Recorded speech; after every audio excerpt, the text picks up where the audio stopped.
Masalah kita dibandingkan orang lain nggak ada apa-apanya, Mas Ian. Makanya itu gini aja lah, belajar pengakuan iman. Kalau masalah sendiri itu berkata, ya Tuhan, penderitaanku ringan. Nanti ya, kalau pengakuan kita begitu, nggak mudah tawar hati. Yang membuat tawar hati itu sebenarnya siapa yang menawarkan hatinya, yaitu dirinya sendiri. Kalau pengakuan kita itu memberat-beratkan, lama-lama hatinya nggak tahan. Dia tertekan, hilang semua rasa. Kalau Anda belum subscribe di channel ini, segera supaya Anda bisa mengikuti terus rema-rema dari Roh Kudus ya.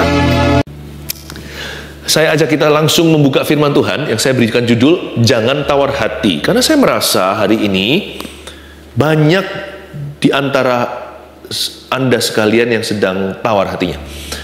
Kita buka bersama-sama di 2 Korintus pasal yang ke-4 ayat 16 sampai 18. Judul di Alkitab kita bunyinya begini, jangan tawar hati juga waktu menghadapi maut. Bahkan menghadapi kematian pun orang percaya nggak boleh tawar hatinya. Baik itu kematiannya sendiri, karena nama kita tertulis dalam kitab kehidupan, ataupun kematian orang lain yang kita kasih dan kita peduli. Maut sudah dikalahkan. Di Kalvari, Yesus telah melucuti dosa dan kuasa kegelapan. Tidak ada lagi kutuk bagi orang percaya. Jangan tawar hatinya. Masalahnya gini, kalau es teh tawar itu segar, roti tawar kasih selai, makan gituan aja enak sekali pagi hari kalau kita lagi kelaparan, ya kan? Apalagi hangat-hangat gitu ya. Tapi kalau hati kita yang tawar, itu lain cerita. Hidupnya jadi nggak enak. Apa-apa semuanya itu hambar. Tawar itu apa sih? Tawar itu tidak ada rasanya. Tidak manis, tidak asam, tidak asin, pahit juga tidak bahkan. Gak enak seperti itu. Bayangkan kalau Anda pernah mengunyah permen karet, awal-awalnya masih manis atau masih terasa, tergantung rasa apa ya, perasa buah atau apa. Tapi setelah 2 jam dikunyah tanpa terasa, lama-lama gak enak. Untuk menambah rasanya, Anda makan permen yang lain, rasa stroberi juga jadi aneh. Hati kalau hambar, jikalau jiwa kita tawar, mau diapain juga rasanya aneh. Nggak bisa nggak. Kita harus bawa hati demikian pada Tuhan. Namun supaya kita mengerti tawar hati itu apa, kita baca dulu ayatnya. Mari kita baca sekarang di ayat yang ke-16. Sebab itu kami tidak tawar hati, tetapi meskipun manusia lahiriah kami semakin merosot, namun manusia batinnya kami dibaharui dari sehari ke sehari. Sebab penderitaan ringan yang sekarang ini mengerjakan bagi kami kemuliaan kekal yang melebihi segala-galanya, jauh lebih besar daripada penderitaan kami. Sebab kami tidak memperhatikan yang kelihatan, melainkan yang tak kelihatan. Karena yang kelihatan adalah sementara, sedangkan yang tak kelihatan adalah kekal. Saya baca lagi ayat 16 supaya kita ngerti tawar hati itu apa ya. Sebab itu kami tidak tawar hati, tetapi meskipun manusia lahiriah kami semakin merosot, stop. Tawar hati itu karena tekanan. Hati kita tidak tiba-tiba tiada rasanya. Biasanya yang namanya hambar itu dimulai perlahan-lahan. Manusia lahiriah kami semakin merosot, entah karena sakit penyakit, menua, dan kita menyadari, loh, aku kok nggak semudah dulu. Dahulu aku bisa begini, sekarang hal itu sudah tidak mudah untukku. Atau kita mengalami tekanan dari luar, misalnya dari pekerjaan, dan juga bisa jadi dari aniaya, bukan hanya secara fisik saja, secara verbal. Fitnah lebih keji dari pembunuhan. Lalu orang mengata-ngatai kita nggak disukai. Pokoknya manusia lahiriah kita itu rapuh, bahkan rawan sekali, fragile, vulnerable. Vulnerable itu artinya sangat mudah disakiti. Hati itu nggak tawar dalam sehari. Biasanya karena kita terlalu lama dalam kondisi begitu, lama-lama hati menjadi tawar tanpa kita sadari. Rasanya bangun tidur, ku terus mandi itu bukan lagi lagu itu seperti lagu waktu masih kecil, bangun tidurku terus mandi, tidak lupa menggosok gigi. Rasanya bangun tidur mau lebih lama di ranjang lagi, nggak mau bangun-bangun, nggak mau bangkit, nggak mau keluar, nggak mau ketemu orang. seperti malas mau berbuat apa-apa. Tiada harapan. Nothing to look forward to. Tak ada sesuatu apapun yang kita tuju. Hari ini mau apa? Ya sudah, rutinitas. Kerjaan tetap ada, tapi kita sudah nggak bergairah. Teman-teman masih ada di sana, tapi kita sudah tidak bergembira. Kita merasa emangnya mereka bisa tolong saya. Pelan-pelan hati kita mulai menyendiri dan stres, lalu depresi. Sebab itu kami tidak tawar hati. Paulus membuat sebuah keputusan bahwa dia tidak akan mengizinkan manusia jasmaninya mendikte manusia batinia. Dia berkata, sekalipun manusia lahiriah kami semakin merosot, namun manusia batinia kami dibarui dari sehari ke sehari. Jangan tawar hati, saya beritahu alasannya mengapa. Nomor satu, sebab setiap hari selalu ada kekuatan yang baru. Tulis itu. Dalam Kristus, Anda dan saya punya sumber daya sorga. Kita itu nggak pernah kehabisan resources. Tuhan itu selalu ada jalan. Kalau jalan kiri kanan sudah buntu, depan belakang kena, jalan ke atas masih ada, tangga Yakub itu masih terbuka. Bukankah Yesus Kristus itu ya dan amin? Makanya itu jangan tinggalkan Tuhan. Penawarnya tawar hati apa? Yesus Kristus. Dialah ya dan amin. Mintalah apa saja kepada Bapakku dalam namaku, niscaya akan diberikan kepadamu. Tapi Pastor Philip, saya sudah doa sekian lama nggak dijawab-jawab. Iya, doa sekali lagi. Jangan putus asa, kan masih ada Tuhan. Tuhan kan belum tutup buku. Tuhan kan belum tutup pintu. Berani sana berkata Tuhan sudah tutup pintunya. Kita binasa. Selama kita masih hidup bernafas lagi, jiwa kita masih dikandung oleh raga. Ingatlah, berarti masih ada kesempatan untuk kita. Apapun yang hilang bisa dicari, apa yang patah bisa disambungkan. Dalam Tuhan tiada yang mustahil. Yang kita butuhkan itu adalah kekuatan. Kita sudah tahu semua ini sebagai teori atau pengetahuan. Ya, saya tahu Tuhan bisa, Tuhan sanggup. Aku tahu Tuhan itu punya rencana atas hidupku. Dia belum selesai. Tapi kita ini sat. Tahu sat maksudnya? Jikalau ada air di padang gurun atau belantara, hati kita itu seperti padang pasir. Air ditumpahkan ke sana karena terik matahari. Karena tekanan jiwa kita itu menguap seketika. Kayaknya semua pengetahuan itu hanya ada di kepala. Tapi hatiku itu nggak bisa rasa apa-apa lagi. Hambar sudah rasanya itu, maju nggak mau, mundur nggak bisa, ya kan? Hidup nggak niat, mati nggak berani. Kalau itu hati Anda, hati-hati loh. Di dalam kondisi seperti itu, kita bisa banyak kecolongan oleh setan. Ingatlah, fokuskan hatimu kepada kekuatan Tuhan. Minta kekuatan yang baru. Kalau Anda sendiri nggak bisa berdoa, minta orang lain doakan.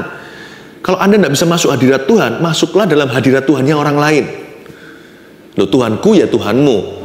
Tapi ketika Anda nggak bisa masuk hadirat Tuhan, saya bisa masuk ke hadirat Tuhan. Anda bersama dengan saya, Anda masuk bersama dengan saya. Bukan berarti sayalah pengantara antara Anda dengan Allah, bukan. Tapi izinkan orang lain membantumu. Jangan lari malahan. Banyak orang itu kesalahannya di sini jadi fatal sekali. Hatinya tawar, dia nggak cari penawar, dia malah lari dari Tuhan.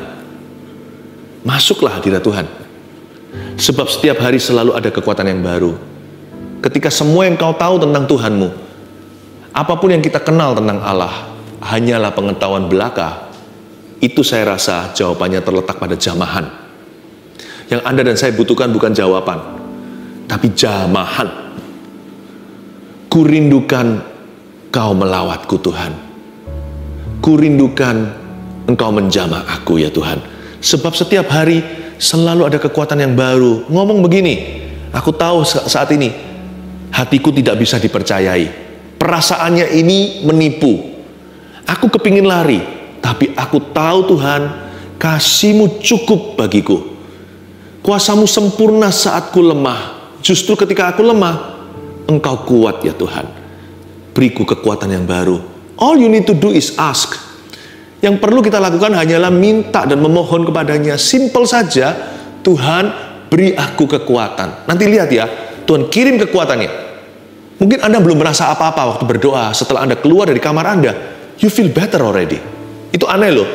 Kita doa, waktu kita doa kita nggak merasa. Tapi setelah kita keluar dari ruang doa kita, we become more calm, atau kita merasa lebih tenang. Masalahnya tetap sama, tapi kitanya lebih kuat. Lalu belum lagi nanti pertolongan Tuhan datang. Lalu ada orang lain meneguhkan. Tiba-tiba seorang sahabat lama sekali nggak pernah kontak, saudara seiman berkata, aku semalam dibangunkan Tuhan untuk berdoa untuk kamu. Kamu nggak apa-apa, are you okay? How are you? Kita terkejut. Tuhan itu peduli ya. Kita mulai bergairah, jiwa kita mulai diangkat. Perlahan-lahan kita mulai mendengar suara Tuhan. Lalu Tuhan letakkan solusinya ketika kita mendengar suaranya. Setiap hari itu ada kekuatan yang baru. Jangan sampai hati kita tuh tawar, sebab ada penawarnya. Bahkan ketika kita menghadapi maut pun nggak boleh tawar hati kok. Tuhan itu komitmennya sama kita itu end to end, ujung ke ujung. Dia alfa omega. Dia nggak hanya menenung kita di kandungan mama ketika hari kelahiran kita. Dia ada di sana. Tuhan itu sudah ada di hari kematianku. Saya nggak tahu kapan itu. Tuhan itu sudah ada di ujungnya. Tuhan Yesus itu juga gerbang sorga. Dia bukan hanya jalan kebenaran, bukan hanya kehidupan. Dia juga jalan kepada Bapa. Jadi Tuhan Yesus itu ada di situ. Hatiku tidak perlu tawar. Sebab setiap hari Tuhan akan menyediakan kekuatan yang kuperlukan. Tawar hati bukan standar anak-anak Tuhan. Tawar hati itu biasanya adalah sebuah kondisi di mana kita sudah lepaskan semua pengharapan. Saya ngerti. Kalau Anda capek, kalau Anda letih, nggak apa-apa, akui, nggak usah sangkal-sangkal diri. Banyak orang menyangkali, nggak apa-apa kok, aku kuat, padahal dia sudah rapuh setengah mati. Kalau nggak kuat, yang ngomong apa adanya, aku nggak kuat lagi. Tapi jangan nyerah. You may rest, but don't quit. Kita boleh istirahat, take a break, ya kan? Istirahat dulu, rehat, tapi jangan sampai kita menyerah, lemparkan handuk putih. Kalau Anda tidak kuat, ngomong apa adanya, aku nggak kuat, doakan aku. Nggak ada salahnya dengan berkata gitu, pray for me. Waktu kita didoakan, sometimes kadang-kadang kita merasa kuasa Tuhan bekerja. Ada orang yang kita doakan tiba-tiba dialiri sebuah perasaan seperti disetrum oleh Tuhan. Ada orang merasa hangat seperti dipeluk seseorang. Ada orang merasa sejuk seperti hawa plong sorga. Ada orang nggak merasa apa-apa tapi tenang, damai sejahtera. Tapi setelah didoakan itu loh, kita rasa kok ada kekuatan baru ya. Aku nggak sepanik tadi ya. Aku nggak seputus asa itu seperti mau bunuh diri. Serasa ada pengharapan, padahal saya belum melihat solusi. Kalau Anda tidak kuat, minta kekuatan. Sebab itu kami tidak tawar hati, tetapi meskipun manusia lahiriah kami semakin merosot, namun manusia batiniah kami dibaharui dari sehari ke sehari. Every day, tiap hari Tuhan sudah menyediakan kekuatan baru. Katakan amin.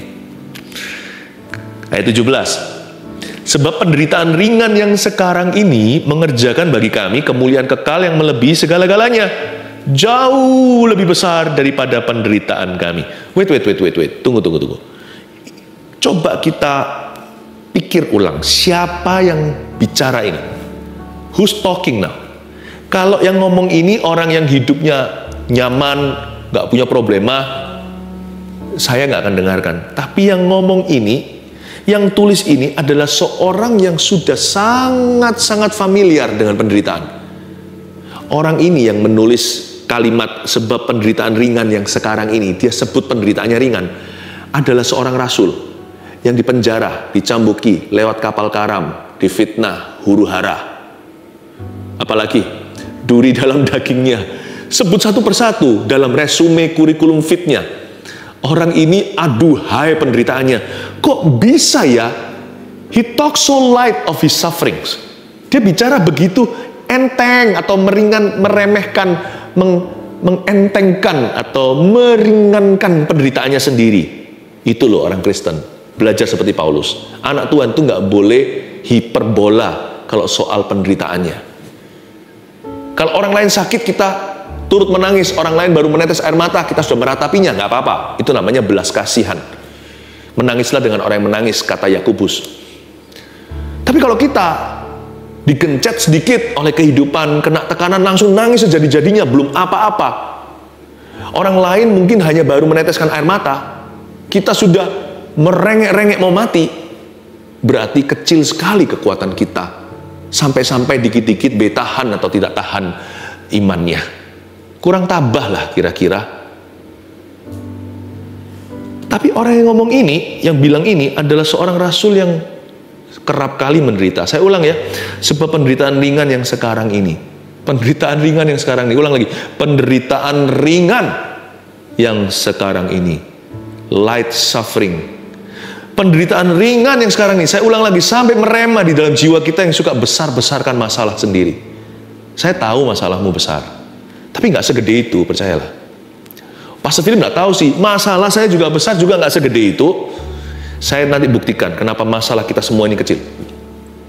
Saya ulang lagi dulu. Paulus bilang begini, sebab penderitaan ringan yang sekarang ini, penderitaan ringan yang sekarang ini, penderitaan ringan yang sekarang ini mengerjakan bagi kami kemuliaan kekal yang melebihi segala-galanya, jauh lebih besar daripada penderitaan kami yang ringan sekarang ini. Coba tulis dulu aja nomor 2 ya. Jangan tawar hati, mau tahu kenapa? Sebab masalah hidup kita itu ringan dan sebentar saja. Ringan kenapa? Saya berikan alasan. Penderitaan kita seberat-beratnya tetap ringan karena kita bukan orang yang paling menderita di dunia. Ayo, setuju nggak? Selalu ada orang yang lebih menderita dari kita. Coba, kita ini nggak fair. Nggak fair. Kalau kita soal barang atau uang, kita selalu compare, bandingkan dengan orang yang di atas kita. Waduh, andai ku kaya. Tapi kalau menderita, kita bandingkan dengan orang yang di bawah kita. Kamu tidak semenderita diriku. Kamu enak ya. Wah, kita besar-besarkan, kita seperti sudah berada di puncak Himalaya. Kita satu-satunya yang paling malang. Paling hebat lah penderitaan kita. Benar nggak? Padahal jujur, kalau Anda pikirkan sungguh-sungguh, penderitaanmu dan penderitaanku bukan yang terberat. Seberat-berat penderitaan kita masih ada yang lebih berat. Kalau memang betul-betul ada di dunia ini satu orang yang paling berat, dia masih malu sama Ayub. Jadi masalah kita itu ringan, harus setuju. Ayo sepakat sama saya.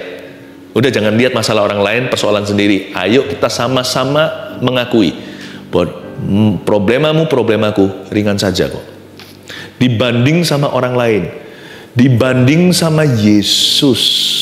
Ya tapi kan Yesus anak Allah. Ya tapi kan Yesus nggak salah. Kalau kita menderita kan sepatutnya, selayaknya. Lah Yesus kenapa menderita? Kan untuk kita. Yesus aja nggak ngomel kok. Dia itu pikul salib kita. Kok kita itu ngomel melulu pikul salib sendiri? Kan kalau kita pikul salib sendiri, selumrahnya. Oh itu salib kita. Ya kan? Masalah kita dibandingkan orang lain nggak ada apa-apanya, Mas Ian. Makanya itu gini aja lah. Belajar pengakuan iman. Kalau masalah sendiri itu berkata, ya Tuhan penderitaanku ringan. Nanti ya, kalau pengakuan kita begitu, nggak mudah tawar hati. Yang membuat tawar hati itu sebenarnya siapa yang menawarkan hatinya, yaitu dirinya sendiri. Kalau pengakuan kita itu memberat-beratkan, lama-lama hatinya nggak tahan. Dia tertekan, hilang semua rasa. Manisnya hilang, asamnya hilang, pahitnya juga hilang, pahit juga enggak, manis juga kagak. Kita jadi orang yang gak jelas. Hatinya itu loh mati, padahal jiwanya masih hidup. Tubuhnya juga masih hidup, tapi hatinya itu sudah dead, nah mati. Nah gimana kita mendengar suara Tuhan? Kita mendengar suara Tuhan itu dengan hati loh, bukan dengan telinga jasmani. Telinga rohani itu di hati. Makanya jangan tawar hati. Bahkan kalau menghadapi maut pun jangan tawar hati. Saya tunjukkan lagi kenapa penderitaan kita ringan. Ringan dibandingkan berkat yang kita terima dari Tuhan. Manusia itu bakat alam dari Adam. Jadi kalau dia ngalami masalah, dia fokus ke masalah itu. Dia lupa semua berkat-berkat yang pernah terjadi di hidupnya, yang sedang terjadi, masih terjadi, dan yang akan terjadi.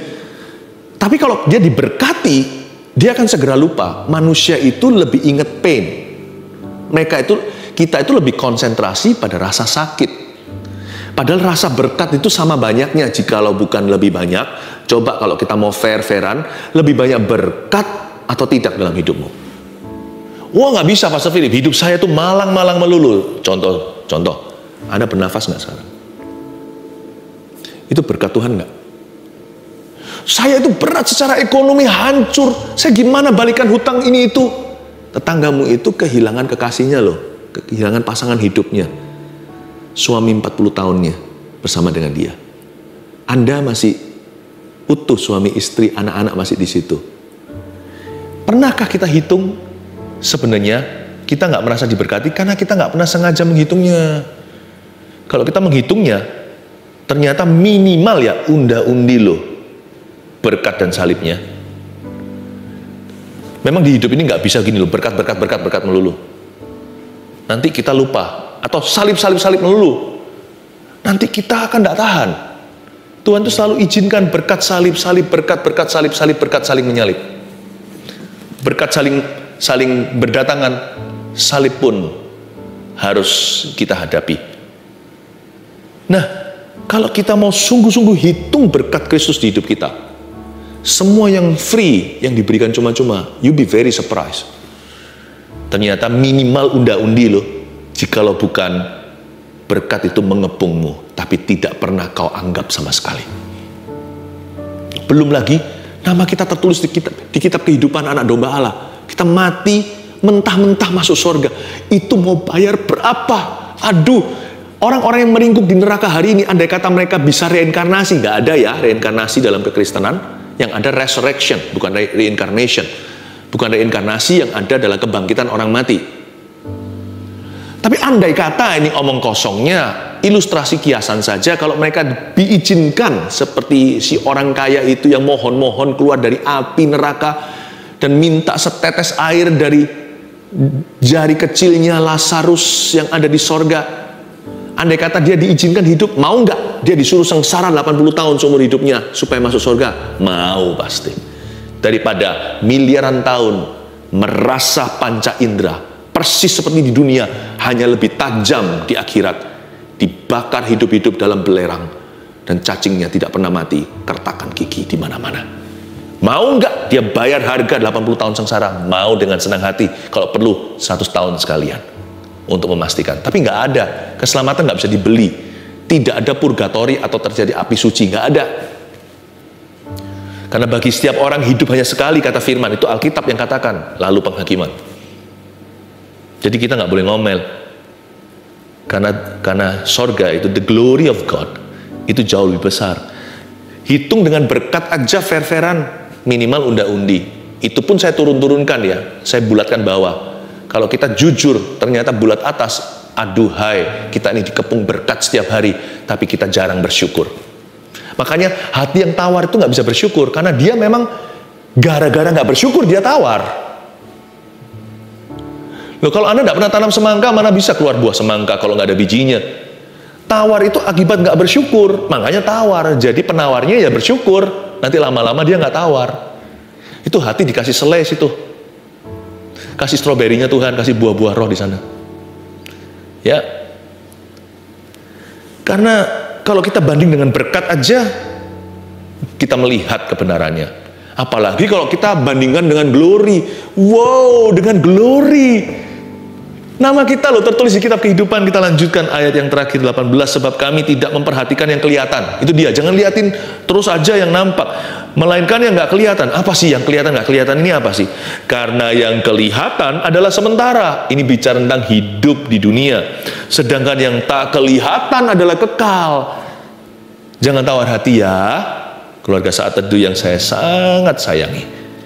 Sebab nomor 3, hidup yang kekal di sorga menanti kita yang percaya. Ada heaven, ada sorga.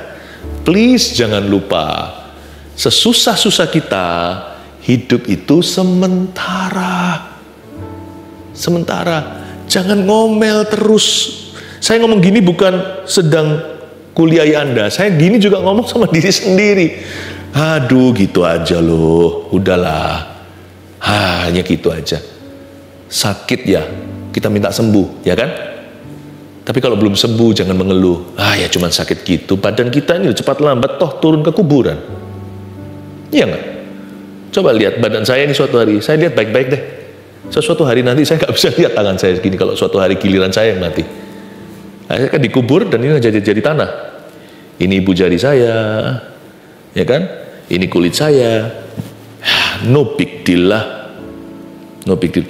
Saya nggak ngomong gini meremehkan, tapi ada baiknya kita meremehkan diri sendiri, penderitaan sendiri. Ada baiknya. Kalau kita itu hidup dalam kekekalan, kalau kita tahu bahwa ada sorga menanti, orang-orang yang percaya pada Yesus, kalau hati kita seperti kata pengkhotbah diisi dengan kekekalan, tinggal percaya aja semua indah pada waktunya. No big deal lah. Lututku agak sedikit kurang enak ini, nanti suatu hari lutut inilah saya bawa kok di sorga. Yang penting sekarang tanganku kerja buat Tuhan, lutut dan kakiku berjalan mencari jiwa, mulutku puji namanya. Udah, yang penting itu. Materi winsome lusem lah, kadang-kadang kita bisa hilang, kadang-kadang making, kadang-kadang losing, terkadang kita profitable, terkadang kita merugi. Ya udahlah, cari lagi teman, handai tawalan. Yang penting kita berkati orang, jangan salahi. Mereka tinggalkan kita nggak apa-apa. Kalau tidak ada orang mau berkawan sama saya, malaikat di sorga semuanya itu akan sambut saya selama saya hidup dalam firman-Nya. Saya punya banyak teman kok. Malaikat di sorga, bala tentara itu, they know me. Dan mereka interesting sekali masing-masingnya. Oh haleluya. Apa yang kita keluhkan di hidup ini? Makanya di hidup ini ayo kita garap talenta. Waktu itu talenta juga. Hubungan. Rencana kita. Saya nggak mau sia-siakan. Hidup di dunia ini kata Musa hanya 70-80. Itu pun dekorasinya adalah penderitaan. Dan kalau kuat dia bisa sampai 80. Ada beberapa orang sedikit yang 90, bahkan 199. Tapi rata-rata kan segitu. Ayo jangan sia-siakan. Hidup sekali doang. Hidup hanya sekali di dunia ini. Pastikan it counts, pastikan itu berarti, bermakna. Dan saya tidak mau suatu hari bersama dengan Anda pulang tangan hampa waktu kita pulang ke rumah Bapak. Makanya itu jangan, orang yang sering berdoa gini loh, aku mau mati aja, itu kurang bertanggung jawab. Doa seperti itu sangat-sangat menghina kasih karunia. Jangan. Orang-orang beli setengah mati untuk hidup 1 tahun lagi. Mereka melalui berbagai macam pengobatan supaya hidup lebih lama. Anda mau buang sia-sia gitu aja, mati aja aku. Lebih baik mati daripada begini. Loh kok begitu? Suami istri tidak punya anak, kepingin mendatangkan sebuah nyawa. Anda punya nyawa dibuang sia-sia. Padahal Anda adalah anak orang. Gimana sih? Jangan doa seperti itu doa egois sekali. Tapi katakan begini, pakai aku tidak mau tawar hati lagi. Aku mau bergairah, aku mau bergembira karena Tuhan. Aku tidak mau hidup pesimis lagi.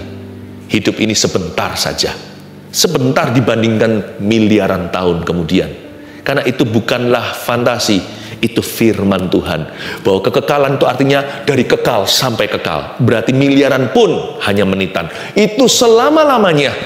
Oh Tuhan, aku cuma punya 365 hari. Kali 70 atau 80 jikalau kuat. Dan lebih dari itu adalah bonus.